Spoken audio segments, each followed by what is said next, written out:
Park. We thank Justin Thomas for stopping by today. Thank you, sir. You recorded a third round 68 today and stand at 1 under par for the championship. Blistering start. Maybe you couldn't sustain it as long as you wanted to, but what did you see out there and how'd you feel? Yeah, I knew being where I was that I needed to post a good round today to have a chance. I felt like if I could get 10 under this weekend, I'd have a pretty good chance. Got off to the start I wanted. I just hit actually a pretty good shot on 8. Just barely leaked it and kind of landed on the downslope there and went over the green into a funky lie. And the bogeys on 8 and 9, they hurt, but I mean, you're going to make bogeys out here. It's a tough golf course, and I'm pissed off. It's really the best way to describe it. I mean, I let a really good round go and really had a great opportunity to put myself in a good position going in tomorrow, and I just didn't capitalize in the back 9. Let's go to Jeff at 1. Yeah, I know you walked off disappointed. Standing on that 8th tee, did you get a sense it could be something really special unfolding? You can't get ahead of yourself on a course like this, especially because I think the meat of the course starts on 8. 8 and 9 are very difficult. 11, 12, 13, 14, it's just, even holes like 15, it's not a hard hole per se, but if you miss the fairway, it can be difficult. Or as windy as it is, it's you can't really take any breathers out here. You have to really pay attention to every shot, every putt, every decision. And like I said, I felt like I hit a pretty good shot on 8. It was right of where I wanted to, but I still easily could have made it a par, I felt like. But it's what happens on this golf course, unfortunately, or what can happen. To Doug. How was 16 playing today, and what did you do there? How do they have it set up? What were you trying to do, that kind of thing? Yeah, if there's no wind, it's a layup all day. You have a little backstop there. It's just my thought process is, I'm hitting my wedges just horrendously right now.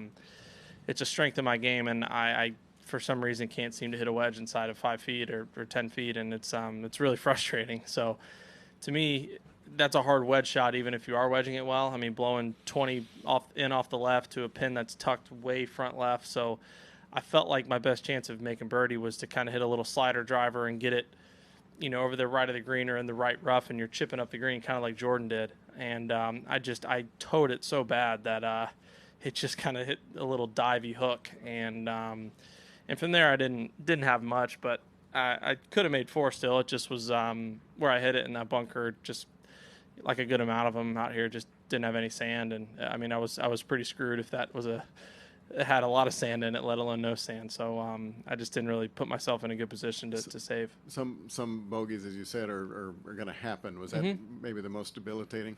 For sure. I felt like, going into that whole 4 under for the round, I was trying to get 2 of those last 3. I felt like I would have been in great position going in tomorrow, and did the exact opposite. So that sucked. Let's go to 3. You play with Jordan today, and you know him as well as anybody does. Can you sense his frustration knowing how badly he wants to win this tournament and get a career Grand Slam? I think he wants to win any tournament. It's not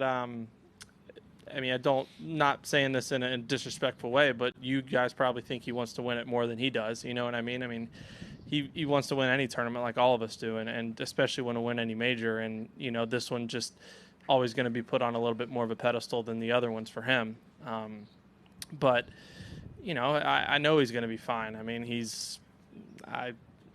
I'm not just saying it because he's, one of my best friends. I've seen him get it around when he's not playing well. I've seen him, play well when he is playing well. And there's all of us go through little spurts. It's just, for him, this has just been a tough one. But, he's going to be fine. It's all it takes sometimes. It's just 1 week, and all your confidence gets back. I think Brooks kind of spoke on that a little bit, whether it was last week or maybe before that. But, he found something last week, obviously, and he's playing well again this week. So that's golf.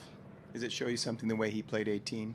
Yeah, he didn't give up. He didn't quit it all today. He didn't play well. He played bad. And, whenever he felt like he hit a good drive, he misgauged the wind or just didn't hit a good shot. And, he said walking off 18, he's like, "I'm sorry, man." He's like, "I just didn't really give you any momentum." And that's a good friend trying to take the blame. I remember I said that to him walking off 18 at Augusta, and in 18 when he was 9 under coming up 18. I 4-putted 16. I bogeyed 17. And I really was just trying to stay out of the way because I wanted him to birdie 18 to have a chance and shoot 10 under. And I just felt terrible. I just was kind of scraped it up the hole, and he missed about an 8-footer. And I told him, I'm like, I'm sorry, man. I kind of screwed that up for you. But I guess that's just, us trying to take the blame off the other one. Thanks. Mm-hmm. Yeah, I was also going to ask about Jordan, but as a competitor, you're focused on yourself. But when it is a good friend and he's struggling, is it hard to watch at all, just emotionally? No, it's not hard to watch. I mean, we're out dealing with ourselves, but the only difference is just we're not talking as much. It's not like we're out there yucking it up as much as we normally would. He's trying to figure his stuff out, and I'm just trying to make birdies, type thing. Doug, Just a quick update on Jimmy. When do you expect to get him back? Yeah, we're just kind of taking it slow as we can. I mean, I think for the time being, it's more important for him to make sure he's good. It's kind of like I use it's totally different, but use my wrist as an example. It's like, hey, we had the opportunity to come back, maybe 1, maybe 2 tournaments earlier, but is it worth jeopardizing another 5 in the future? So that's kind of our thought process. And it sounds like his tests have been going well, which is good. Maybe switch up some medicine here or there, but I know he's working to get back. And in terms of when, not sure yet. That's what we'll have next week to think about that and talk about it. But trying not to think about it because I have, and it's kind of, your mind starts wandering or just thinking about what to do instead of worrying about playing golf. One more unrelated follow. There's talk about the Asia swing, and it's looking more and more like you'd be defending your title in Las Vegas. How do you feel about that? I'm bummed we're not. Well, if we're not going to Asia, I'm bummed because I've made quite a career there. So that, but obviously this is just not the time for that. And wherever it is, I'm going to be excited to go. And it is what it is. I think this year has proven that we're far from the norm. So I wouldn't expect anything different. Good non-answer on Vegas. We're going to zoom out to Alex. Alex, you're up, sir. Yeah, Justin, just one quick question. Was there a shot today that was particularly deflating because of the way it ended up?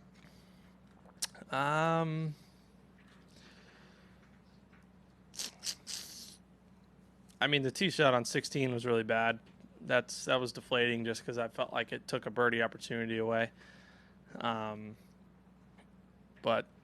I don't know. I could name a bunch of shots that didn't pan out like I wanted. 8 was, like I said, it was a bummer. It's a really, really difficult hole, and I was just trying to put it on the middle of the green, and you can get some very squirrely lies in that first cut, and unfortunately just rolled through the green to where I had one of those and wasn't able to get up and down, so I'd say one of those two. We're going to go to Ron from the Chronicle, zooming out here. Justin, it seemed like it was windier today than yesterday. Was that the case, in any example of how the wind affected a shot of yours? And kind of following up on that, what you think, how much of a factor it will be for the leaders later this afternoon? To be honest, I didn't think it was any windier. It's been very windy the last 2 days. It's pretty consistent here, where it's fairly calm in the morning and then starts blowing as the day goes on, and then we'll probably calm down as the leaders are finishing their round. But every day's different, so that's not a guarantee. But no, I to be perfectly honest, I thought it was just as windy, if not a little bit less than what it has been the last couple of days. It was a little. It didn't quite get fully sunny. It got close, and then stayed a little bit cooler, where that wind really has a big effect on those crosswinds on some of those holes in the back nine. We're going to wrap it up here with Jeff. Quickly, how mystifying is the wedge play this week, and is that something you flip around pretty quickly? It was pretty bad last week too, I thought. It's just weird, and it's frustrating because it is a huge strength in my game and something that I rely on and lean on. And the last 2 weeks has just been atrocious. So I've worked on it. I've been hitting my numbers well on the range when we have worked on it. It's just this week it's a little different than last week because it's fairly calm last week, but we have a lot of crosswinds, a lot of wind in general, a lot of uneven lies to where you have a lot of factors in there. But as the number one player in the world, I would hope that I would be able to adjust to that, and I clearly haven't. So need to just work on it and hopefully find it tomorrow, but if not next week, going into the playoffs. Thank you, Justin, for swinging by. Thanks. Enjoy the afternoon.